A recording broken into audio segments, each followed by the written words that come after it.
New tonight at 7, but not new to residents of the district. We're diving into the topic of crime on Metro trains and at Metro stations. It was 1 month ago today that a Metro worker was shot and killed at the Potomac Avenue Metro station. His name was Robert Cunningham. He died attempting to disarm a gunman. 2 other people were injured.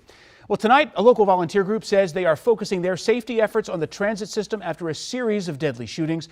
This is the D.C. Guardian Angels I'm talking about. This group has patrolled Metro on and off since arriving in the district in 1989. And tonight we have John Ayala joining us. He's the leader of the D.C. Guardian Angels. Appreciate you joining us tonight. But before we dive into the topic and in our back and forth Q&A, I want to share some numbers with our audience from Metro Transit Police. I want to share some data here from 2020 to 2022 focused on aggravated assault and robbery. So in 2020, 123 assault cases. 2021, 181. Last year, 195.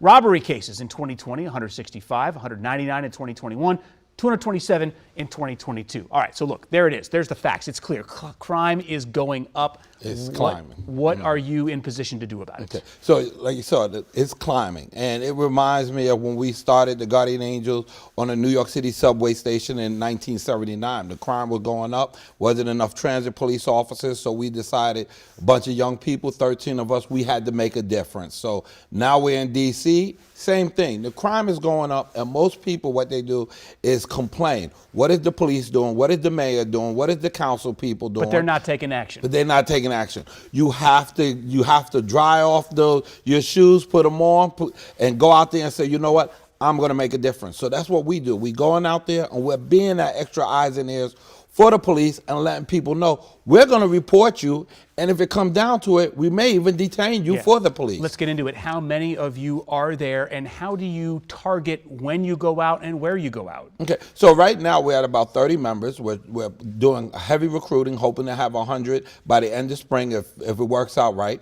Right now we're targeting the Green Line, and we're covering Anacostia, well, from Gallery Place to Congress Heights. Sometimes we go a little further, but that Green Line is what we're focused on, because there's a lot of problems on that Green Line. And what are you prepared to do? How far do you and your members go? What are your marching orders as far as getting involved if you see a situation unfolding? Okay, so remember, we're unarmed. When we go out, in fact, we search each other, make sure nobody's carrying any weapons whatsoever. When we're on the train, we're just being our eyes and ears.